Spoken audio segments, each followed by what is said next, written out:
함께 기도드리겠습니다. 은혜가 풍성하신 아버지 하나님 감사합니다. 오늘 수요일 저녁 저희 택한 하나님의 백성들을 또 한자리에 불러 모아주시고 하나님 앞에 은혜의 보좌 앞에 나아갈 수 있는 은혜와 특권을 저희들에게 허락하여 주셔서 감사합니다. 이 시간도 부족한 종들이 러시아에서 행했던 일들 함께 사역을 보고하고 또 함께 하나님의 말씀을 나누고자 합니다. 또 여러 가지 어려운 상황 속에 있는 러시아를 위한 기도 제목도 나누고자 합니다. 이 자리에 성령께서 임재해 주시고 우리의 마음속에 하나님의 말씀이 또 하나님을 향한 우리의 간절한 기도들이 하나로 모아지는 축복의 시간 되게 하여 주옵소서. 예수님의 이름으로 기도하옵나이다. 아멘. 할렐루야. 우리 주 하나님을 찬양합니다. 이 자리에 오신 모든 성도님들 여러분들께 주님의 은혜와 평화가 늘 깃들기를 원합니다. 저희들이 이거 벗고 해도 됩니까? 다 쓰고 하시길래 저는 지금 숙달이 안 돼요. 러시아는 쓰지 말라고 그래요. 이렇게 마트 같은 데 들어가면 벌써 몇 달 전부터 마스크를 쓰지 마세요. 그러고 들어가는 입구에다 붙여놨습니다. 한국에서 오신 선교사님들이 아이들이 자꾸 걸리니까 마스크를 써서 보내면 학교 선생님이 벗어라. 다 거기는 이거 해방이 돼가지고 아예 쓰질 않는데 저희들 나와서 이렇게 좀 쓰려니까 굉장히 좀 어색해요. 여러분들 숙달이 돼가지고 한국에 계신 분들은 밖에서 안 써도 된다는데 다 쓰고 다니더라고요. 그래서 우리도 써야 되나 그러고 쓰다 보면 자꾸 김설이고 아주 쉽지가 않아요. 어쨌든지 여러 상황에 잘 적응하시는 우리 한국 모든 독부님들 그 실력과 그 저력이 대단하십니다. 러시아에 저희들이 사실은 비자가 없기 때문에 저희들이 3개월 그것도 비자를 받는 거예요. 초청장을 받아서 한 달에서 한 달 반 걸려요. 초청장을 받는 신청하고 받는 게. 그러면 그걸 가져와서 다시 비자를 받고 들어가면 3개월씩 머물 수가 있습니다. 그런데 코로나 때문에 작년 여름에 저희들이 나왔다가 10월 초에 들어갔습니다. 들어가서 이제 3개월 살고 나와야 되는데 코로나 때문에 모든 교통편들이 다 막히기 시작했습니다. 그러니까 나갈 길이 없어요. 그러니까 러시아 정부가 지금 코로나 때문에 그러니까 다시 머물 수 있는 거주 기간을 연장을 해줬습니다. 3개월. 그 연장받아 살고. 3개월 지났는데 똑같은 상황이니까 또 연장해주고, 또 6개월을 더 살고, 다시 연장해주고, 그래서 4번인가 연장을 하고, 이제 지난번 나왔다가, 무비자로 나왔다가 다시 이제 그 초청장을 신청하고, 아직 못 받은 상태지만 다시 나오게 되었습니다. 저희들이 이제 왔다 갔다 해야 되는데, 다행히 그 최근에 배편, 선박편이 하나가 열렸습니다. 이전에 이제 코로나가 있기 전에 또 전쟁이 있기 전에는 한국에서 여러 도시들에서 직항이 한 14편이 있었어요, 하루에. 굉장히 많이 이렇게 왔다 갔다 자유롭게 할 수가 있었는데 그게 다 멈추고 나니까 어려움이 많죠. 특히 이제 전쟁한 이후에 있던 비행편 같은 게 이제 다 이렇게 막히게 됐죠. 비행기를 띄우려고 해도 갈 수 있다고 그래요. 그런데 한국이나 있는 많은 비행사들이 그 나라의 비행기를 못 띄우는 이유는 전쟁 위험 부담. 그래서 보험 신청을 해야 되는데 유럽 계통의 이제 보험사들한테 안 받는다는 거예요. 어떻게 될지 모르니까. 그럼 보험 그 위험 부담을 안고 비행기를 띄울 수가 없다. 그런 얘기를 들었습니다. 근데 이제 선편이 하나 열려서 그 동해시로 블라디보스톡에서 한 24시간 배를 타고 오면 도착을 합니다. 그래서 이제 그 선편이 열리는 바람에 이제 다시 나가도록 해서 저희들이 지금 이렇게 나와서 비자 신청하고 다시 들어가려고 준비 중에 있습니다. 그 러시아 다 늘 뉴스를 들으니까 잘 알고 계시죠? 지난 2월인가 그 전쟁이 시작됐잖아요. 공격을 하고 러시아에서는 선교사들은 전쟁이라는 말도 쓰면 안 됩니다. 그런 말을 가지고 막 하면은 위험해요. 그래서 그냥 잠잠히 기도를 많이 하고 있죠. 저희도 작은 예배 모임이지만 매주 예배 드릴 때마다 기도를 합니다. 하나님께서 러시아 모든 지도자들과 사람들의 마음을 겸손하게 해주십시오. 좀 낮춰주십시오. 겸허하게 해주셔서 지혜로운 길, 선한 길, 생명의 길을 선택하도록 은혜 달라고 기도를 하고 있습니다. 사람의 마음이 교만해지면, 부해지면, 힘이 강해지면 걷잡을 수 없이 교만해지죠. 교만해지면 못할 일이 없습니다. 하지 말아야 될 일도 할 수밖에 없는 것이죠. 그래서 하나님께서 그 은혜를 모든 지도자들에게, 군부 지도자들에게, 푸틴에게도, 그리고 모든 사람들에게도 겸손한 마음을 주십시오. 이렇게 저희가 기도하고 있습니다. 물론 그런 평화가 오도록 기도합니다. 러시아는 참으로 땅이 넓은 그런 나라입니다.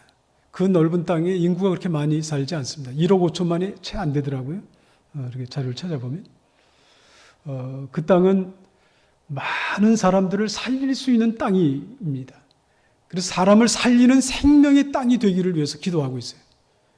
수많은 민족들, 수많은 사람들, 굶어서 제대로 먹지 못하는 사람들, 러시아 땅을 잘 가동해서 경작을 한다고 하면 수십억을 먹여 살릴 수 있는 그런 땅입니다.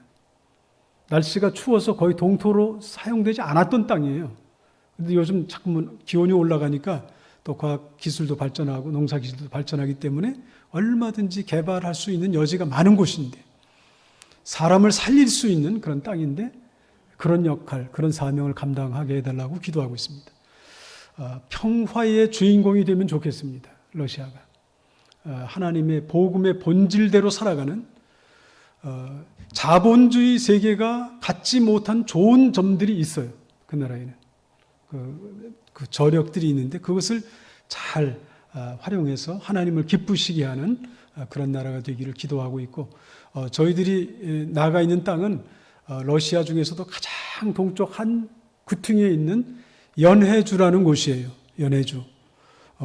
아주 작은 땅은 아니에요. 우리나라 남북한 크기만한 나라 땅입니다. 옛날 우리 민족들이 살았던 땅입니다. 발해, 부여, 이런 고구려 이런 나라들이 다 거기 살았었어요. 그리고 러시아가 그 땅을 점령할 시점에 이미 고려인들이 이 한반도 땅에서 그 땅으로 이주해서 그 흉년과 가난과 어려움을 극복하기 위해서 농사를 지었던 그런 땅들입니다.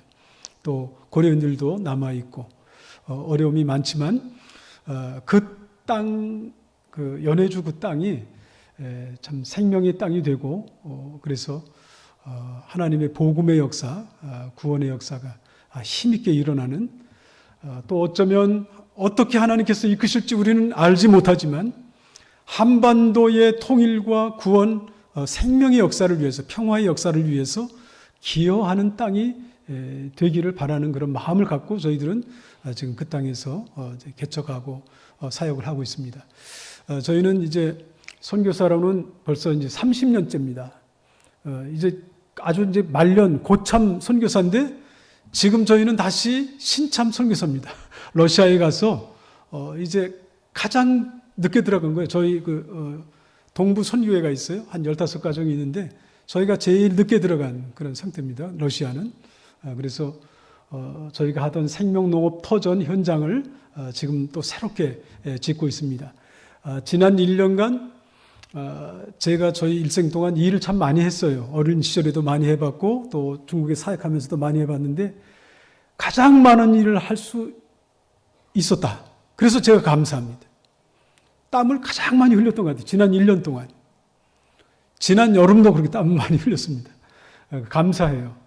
땀 흘려서 싫은 게 아니고 저는 너무 기뻐요. 제 몸이 기뻐하는 것 같아요.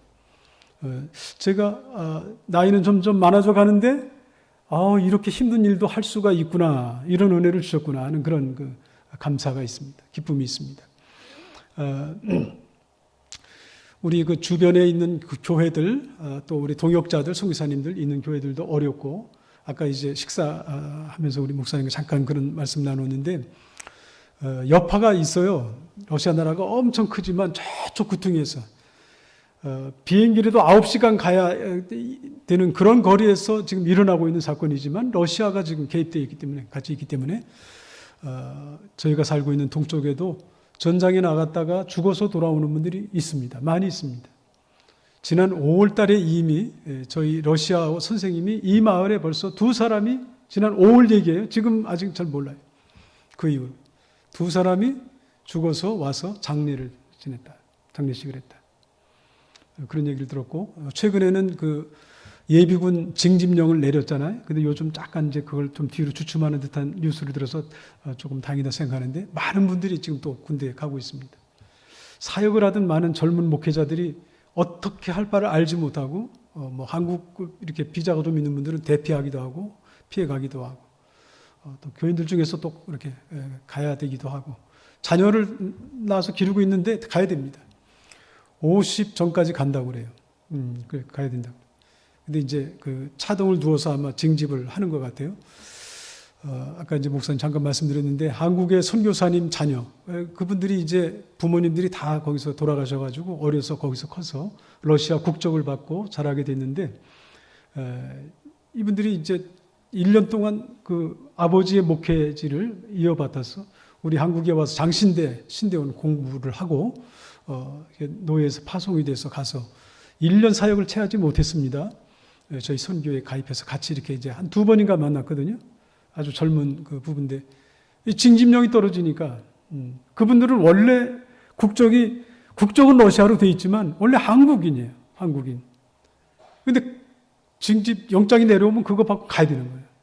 그러니까 이제 목회하다가, 그 젊은 분들의 경우는 고민하다가 이제 본인의 결단에 따라서 이제 행동을 해야 되는데, 교통편을 의지해서 어디 도피해 갈 길이 없으니까 어디까지는 가서 아마 그 중간쯤에서 어느 그 이웃 나라로 이렇게 밤에 별을 보고 그냥 혼자 그 이동을 하면서 숱한 그 어려움과 고통을 겪었다. 근데 하나님께서 또 보호해 주셨다. 이런 얘기를 나중에 저희들이 듣고 참 그 마음이 많이 이제 아파서 우리 선교사님들이 함께 많이 기도했습니다. 또 이제 어디 비자도 없고 그래가지고 한국에도 못 나가는 그런 동생도 있고 그런 일들이 지금 그 현장에 일어나고 있습니다. 물론 이제 거기에 가신 분들이 경제적으로도 상당히 지난 전쟁이 막 시작됐을 때 제재가 오니까 이제 갑자기 이제 물류가 다 단절이 됐잖아요. 그러니까 물가가 막 폭등하고 한 70%가 갑자기 확 오르더라고요. 그리고 이제 조금 있으니까 이제 먹는 부분들은 중국에서 오니까 좀 풀렸고, 그런데 이제 돈을 받을 수가 없어요. 은행을 통해서 돈을 받지 못합니다. 그러니까 이제 돈 받는 길, 이런 것 때문에 이제 굉장히 이제 연구들을 하고, 지금은 이제 여기서 한국 돈을 가지고 들어가면 거기서 은행에서 바꿔줘요. 그런 방식.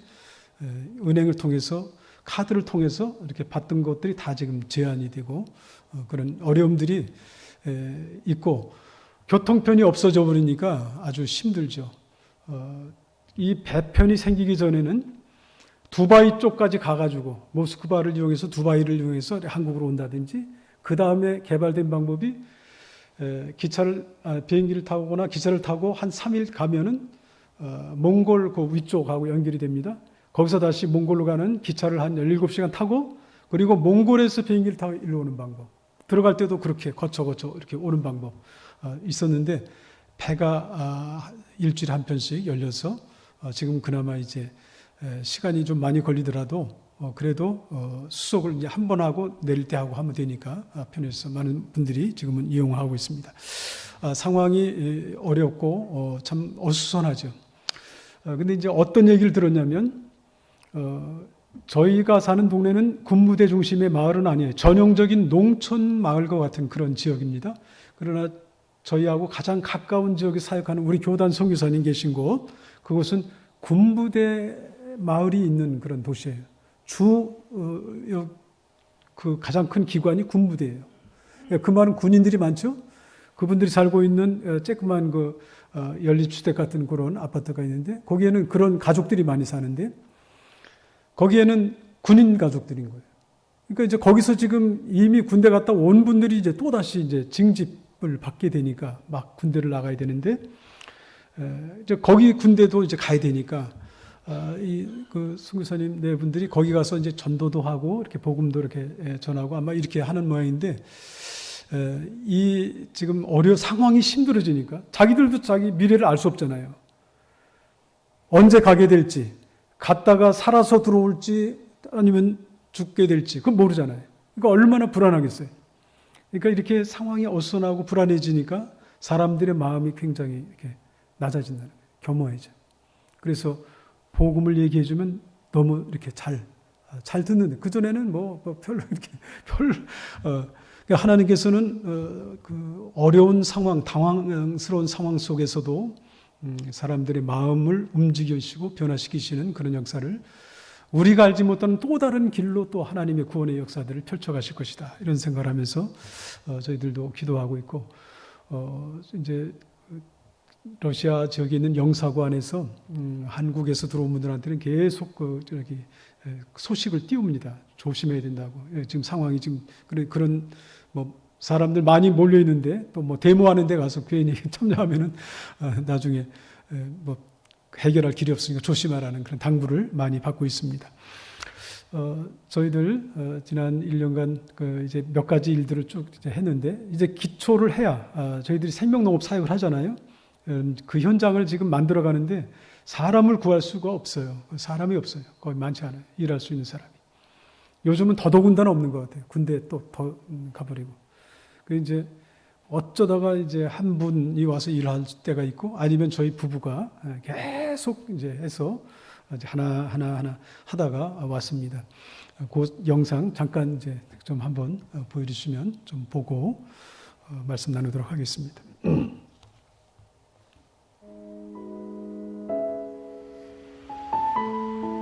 저거는 그 전에 가꾸기 전에 그 추수, 작년에 가서 추수를 다 못 해가지고 저희 가서 풀 베고 잡초 베고 10월 달인데 저랬습니다.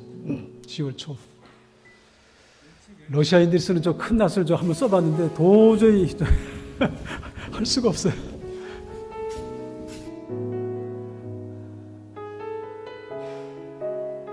이거는 올해 금년에 호박을 지어서 호박 풍년이 됐습니다. 감자도 많이 캤습니다. 저거 땅콩 호박이라는 건데 아주 맛있어요. 저거는 머루 두 나무 있는 걸 어떻게 잘 해줬더니 많이 열려가지고 지금 효소 담아서 먹고 있습니다. 거기 계시는 집사님, 우리 성도님들이 그런 일을 하려면 담장을 먼저 만들어야 됩니다. 저 계획이 없던 일인데 그분들에게 말을 들어야 하기 때문에 저희들이 이제 이렇게 담장 작업을 했습니다. 작년에 여름에 와서 용접 기술을 배워갔거든요. 초짜인데 지금 저 잘 안 붙는데 막 저거 다 용접해가지고 다 붙였습니다. 11월 중에 거의 했습니다. 중국 시장에서 그 양철을 팔아요, 철근을. 근데 그냥 그 고물철을 사다가 녹여가지고 만들어가지고 우리나라처럼 그 박는 못이 들어가질 않아요. 드릴로 뚫어도 안 뚫혀요. 얼마나 힘든지 모릅니다. 정화조 작업, 겨울이 이미 와버렸습니다. 정화조 작업 일부 이렇게 했습니다.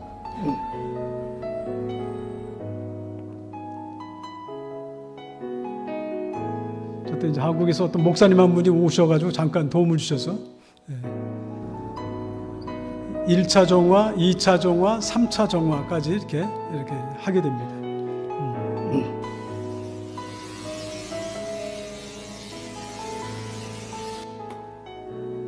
저건 최근에 지금 이렇게 정화조로 들어가는 물.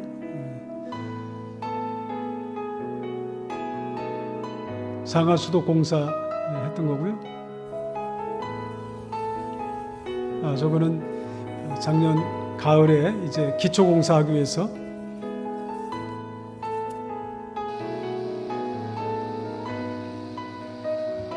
저 기둥을 미리 받기 위해서 저 기둥 파는 게 있어요, 기계로. 근데 돌이었기 때문에 저게 사용이 가능합니다. 돌이 받치면 할 수가 없는데 저 기둥을 한 거의 200개는 팠을 겁니다.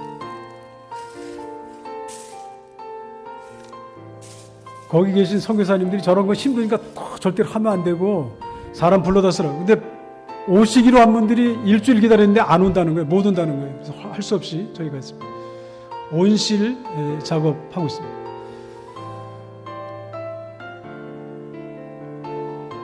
저기 뒤에 붙잡고 있는 분이 저보다 거의 20살이 어려요. 그런데 저 꼭대기 못 올라가요. 그래서 줄로 나를 미끄러지지 않도록 붙들어 매고 제가 올라가서 하고 있습니다. 저 눈이 한 5, 60cm 쌓인 거를 걷어내고 짓기 시작했습니다. 가을에 기초 기둥을 해놨기 때문에 가능했습니다.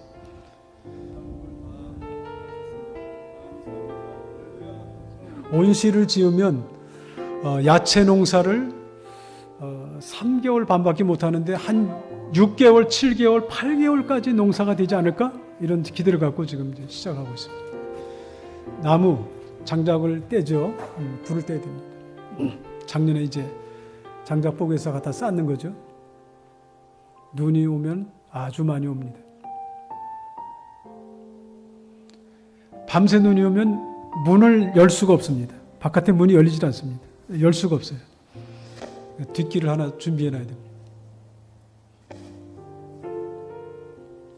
그 교회 뭐 터가 이렇게 한 100m 가까이 돼요. 교회까지 한 5, 60m 길을 치워야 되면 아주 작업량이 많습니다.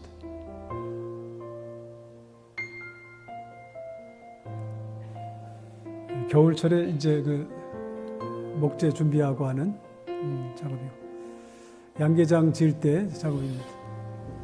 저거 장정들이 여러 사람 달라붙어야 가능한데 아주 그래도 하나님이 사람이 없으면 힘을 주시고 힘도 모자라면 지혜를 주셔요. 하나님께서는 다 주십니다. 장비를 보내달라고 하는데 장비가 없으면 사람을 보내주시다가 사람도 안 오면 저에게 힘을 주셔요. 삼손도 아닌데 제가.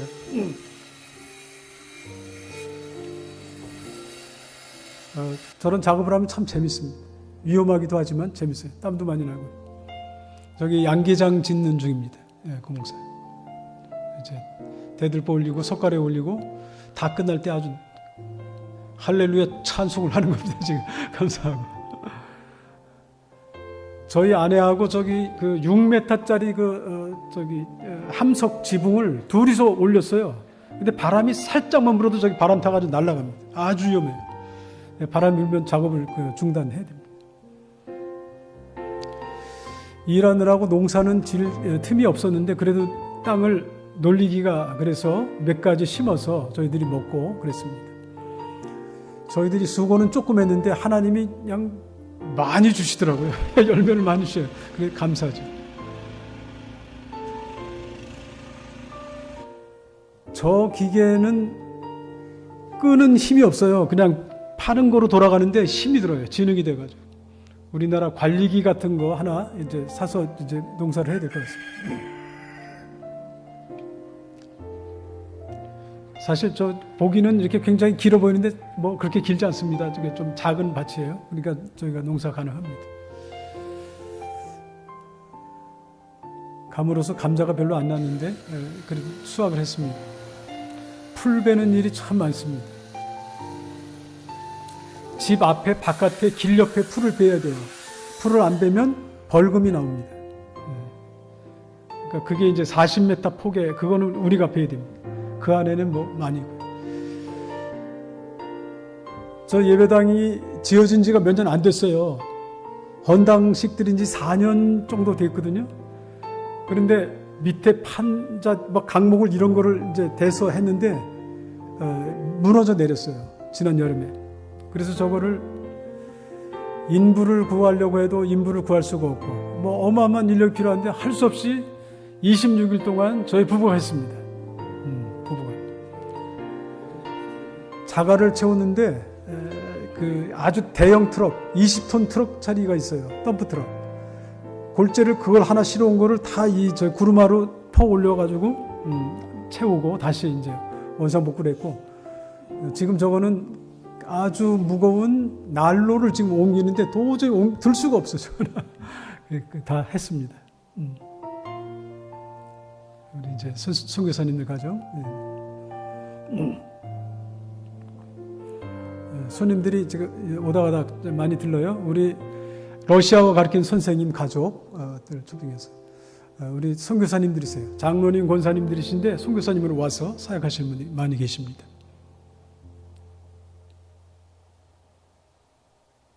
우리 저희 교회 집사님, 성도님 가정, 선교사님들 또 방문했다 우리 가정이라고. 한국식으로 먹고 삽니다. 텃밭에 가꾸는 동안은 뭐 얼마든지 다 그냥 시장에 갈 필요가 거의 없죠. 할머니, 예쁜 할머니가 시집을 가셨어요. 그래서 교인이 별로 없는데 또 줄었습니다. 하늘나라 가시기도 하고 돈 벌러 딴 데 가버리고 그렇습니다.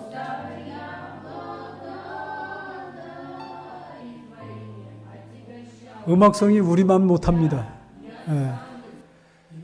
목소리로 노래를 따라 못하는 분이 꽤 있어요. 안 돼요.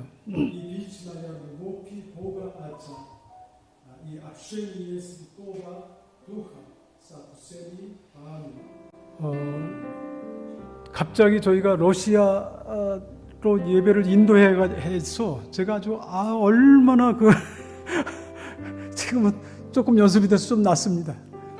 유치원 수준도 안 되거든. 저희들이 언어 듣고 말하는 게 읽기가 어려워요. 글을 읽기가 어렵다고. 바르게 읽기가. 저희 교인들 라자 할머니인데 우리 주일학교 학생들이었는데 저 겨울 날로 저렇게 떼서 보온을 합니다. 겨울에 저희가 이제 공부하러 이렇게 한 10분 걸어가면 우리 선생님 집에 가서 공부하죠. 제가 할 설교를 번역기를 통해서 번역을 해서 우리 선생님을 통해 가지고 발음 체크를 다 합니다. 1시간 동안. 어떤 때는 2시간.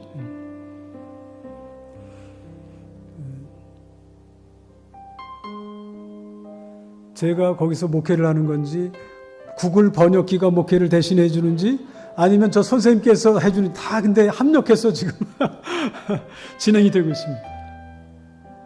신학교 교수님들하고 현지 지도자들이 저희 농장 생명농업 강의 들으러 왔습니다.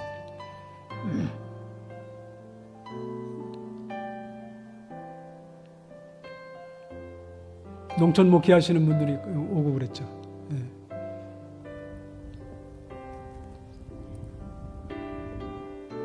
겨울에 눈이 시작하면 한 2박 3일을 계속 저렇게 날려요.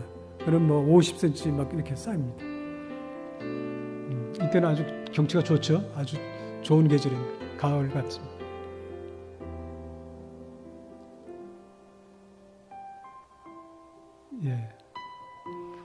밤 하늘에 별이 많습니다. 등불이 별로 없어가지고 아주 별들이 많이 보이는 그런 곳입니다. 감사합니다. 생명의 땅이 되기를 바라고 있습니다. 저희는 하나님 아버지를 닮은 농부가 되고 싶어요. 하나님 아버지 닮은 농부. 그러니까 저희 그런 농부들이 좀 이렇게 공동체가 돼서 생명농업 그런 일들을 감당하면 좋겠다. 또 그 땅이 평화의 땅이 되면 좋겠습니다. 저희들이 농사를 하고 땀을 흘리면 생산이 돼요. 저기 병아리를 놓고 내년에 넣게 됩니다. 그러면 잘 먹이면 자라겠죠? 그 다음에 알을 낳겠죠? 알을 낳으면 이렇게 생겨요. 사료도 사고 또 먹이고 하지만 남는 거 있어요. 그러면 그거는 나눠 먹으면 돼요. 필요한 분들하고. 아이들한테 먹여도 되고 또 어려운 분들한테 나눠줘도 되고. 뭔가 이렇게 먹을 것을 나누는 가운데 평화의 역사가 일어납니다. 그래서 이런 흐름이 저 북녘 땅에까지 흘러갈 수 있으면 좋겠다 생각하고 또 북한 쪽에 어떤 변수가 있을지 모르지만 어떤 예비된 땅으로 준비되면 참 좋겠다 그런 생각이 듭니다. 또 한 가지 기도 제목은 저희가 그 땅에서 선교의 그런 공동체가 세워지면 좋겠다. 언제쯤 그것이 될지는 저희도 모르겠습니다. 기도하고 있습니다. 계속해서. 어린이들을 위해서 일할 수 있는 일꾼을 붙여주시도록 기도하고 있습니다. 저희가 도저히 수준이 안 되니까 아이들하고 뭐 안녕하세요 하는 것도 그 정도 하는 정도니까요. 지금 그래서 어린이들이 그 가까운 150m 떨어진 학교가 있는데 1학년부터 11학년까지 있는 학교예요. 전체 학교예요. 거기는 스콜라라 그래가지고 300명의 아이들이 있습니다. 청소년들, 어린아이들. 그들이 복음을 듣고 들을 수 있는 기회가 오도록 하나님께서 그런 여건을 그 땅에 허락해 주시도록 기도하고 있습니다. 여러분들이 기도해 주시면 아마 그런 날이 좀 앞당겨질 것이라고 확신합니다. 이방의 빛 이스라엘, 오늘 제목 말씀 잠깐 나누고 마치도록 하겠습니다. 하나님께서는 원래 우주 만물을 창조하셨잖아요. 성경 창세기를 보면 창조하실 때마다 보시고 좋았습니다. 너무 기뻐하시고 좋아하셨습니다. 사람을 지으시고 너무나 기뻐하시고 좋아하셨습니다. 사람을 만드시기 전에 우주 만물뿐만 아니라 에덴 동산을 만드셨어요. 그리고 사람들을 거기에서 살 수 있도록 여러 조건들을 마련해 놓으셨어요. 일자리를 마련해 놓으셨어요. 일할 수 있는 조건을 만들어. 그리고 좋아하셨습니다. 사람들에게 그 에덴 동산을 가꾸고 살도록 하시면서 주신 축복의 말씀을 보면 생육하고 번성하라, 땅에 충만하라, 땅에 있는 모든 짐승들, 하늘에 나는 새들, 모든 것들 잘 다스리라. 이렇게 하나님이 축복과 더불어서 사명을 주셨습니다. 사명을. 복과 사명을 함께 주셨습니다. 따로 나누질 않았습니다. 하나님의 축복과 사명은 이렇게 따로 나누어지질 않습니다. 그런데 이제 범죄한 이후부터는 뭔가 분리가 자꾸 일어나요.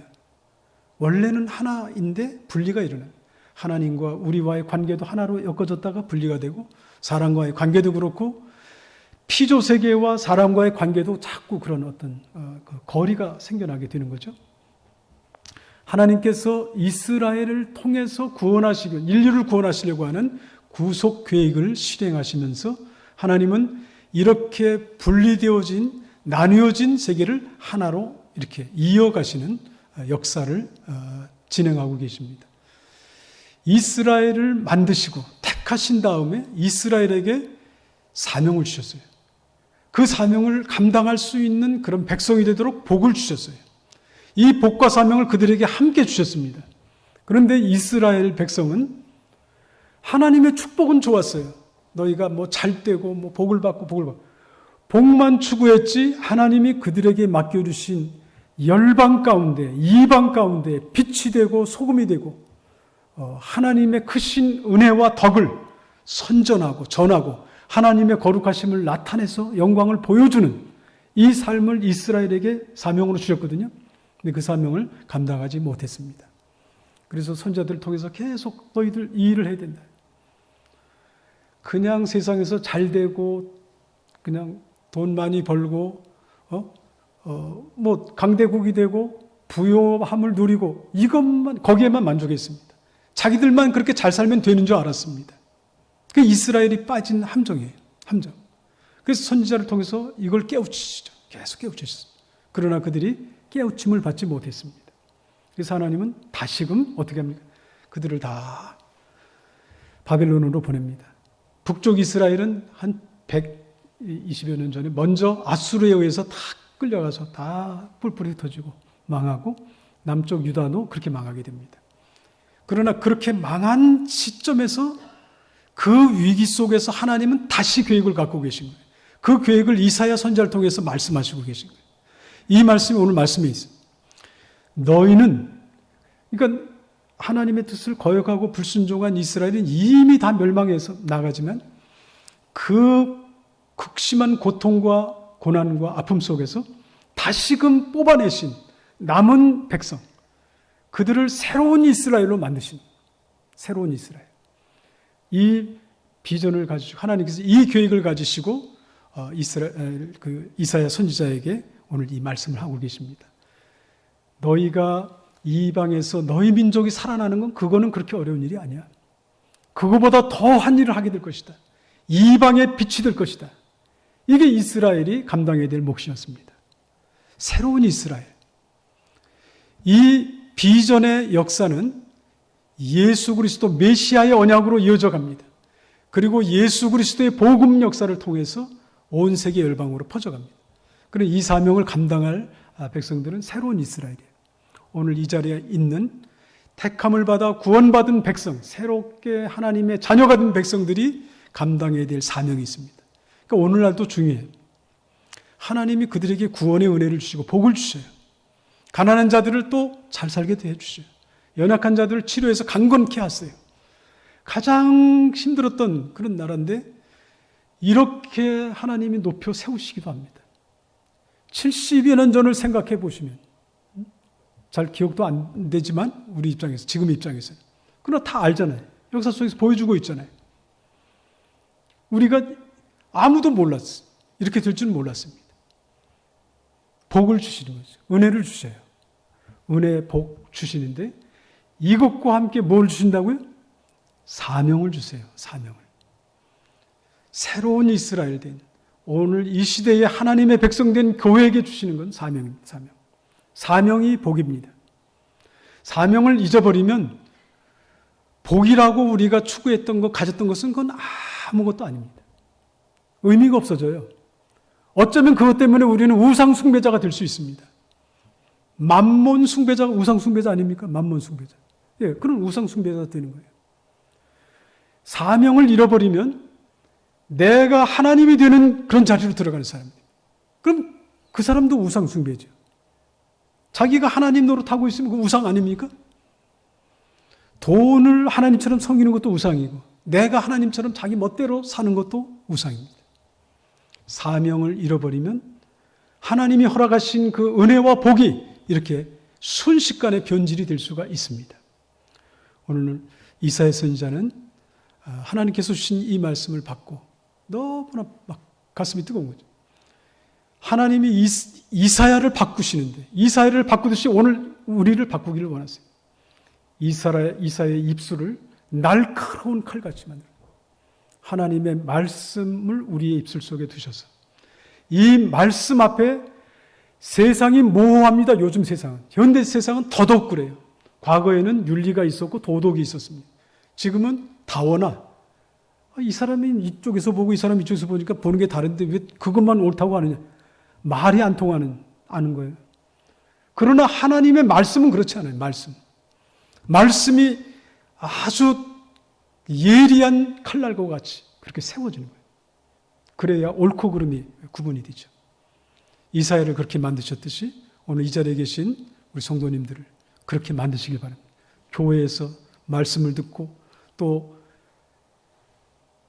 어떻게 해야 될지 말씀이 바로 서지 않으면 어느 쪽으로 해야 될지 모르는 거예요.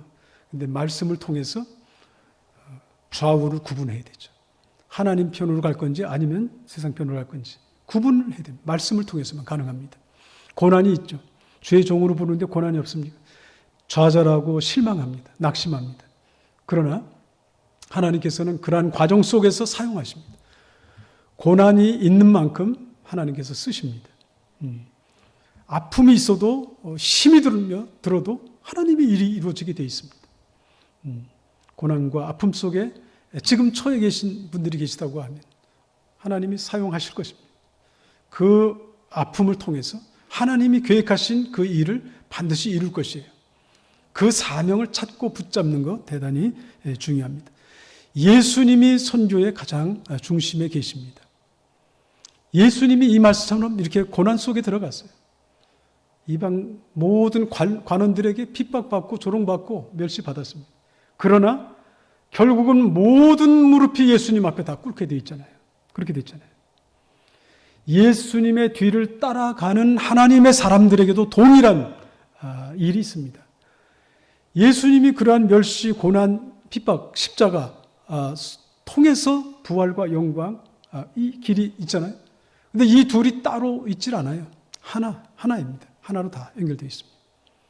예수님을 따라가는 제자들도 마찬가지입니다. 증인들도 마찬가지입니다. 반드시 주님이 가셨던 이 길이 있을 것입니다. 그러나 주님이 가신 하나님 나라의 영광이 있기 때문에 우리는 그 길을 향해서 묵묵히 겸손하게 또 우리 주님처럼 온유하게 그 길을 걸어갈 수 있게 될 것입니다. 아무쪼록 하나님께서 우리에게 열어가신 구원의 은총 날마다 누릴 뿐만 아니라 이 은혜를 주신 사명을 잃지 말고 다시 회복해서 우리의 인생이 하나님 앞에 드려지고 쓰임받는 축복이 있기를 원합니다.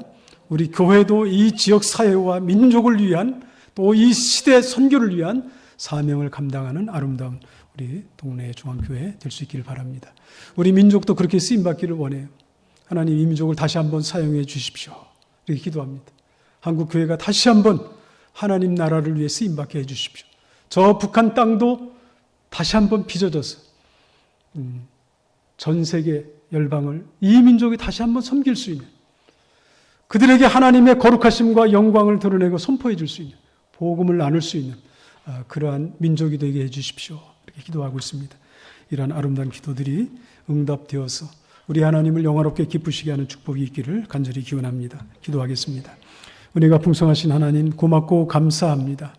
하나님께서 이스라엘을 택하셨을 때 그들에게 구원의 은혜, 축복을 허락하셨고 더불어 사명을 주셨듯이 오늘 우리들에게도 구원의 은총을 주셨고 사명을 주셨사오니 하나님 나라와 영광을 위한 이 사명을 잃어버리지 않도록 축복해 주시옵소서. 사명 붙들고 승리할 수 있는 하나님의 백성들이 되게 해주시고 또 이 민족적인 또 교회의 사명을 감당하는 복된 교회가 되도록 축복해 주시옵소서. 세상이 어수선하고 혼란스럽습니다. 질병으로 또 전쟁으로 많은 아픔과 어려움들이 있습니다. 주의 자비와 긍휼을 이 시대에 나라와 민족과 백성들에게 베풀어 주시옵소서. 주 예수 그리스도의 이름으로 기도하옵나이다. 아멘.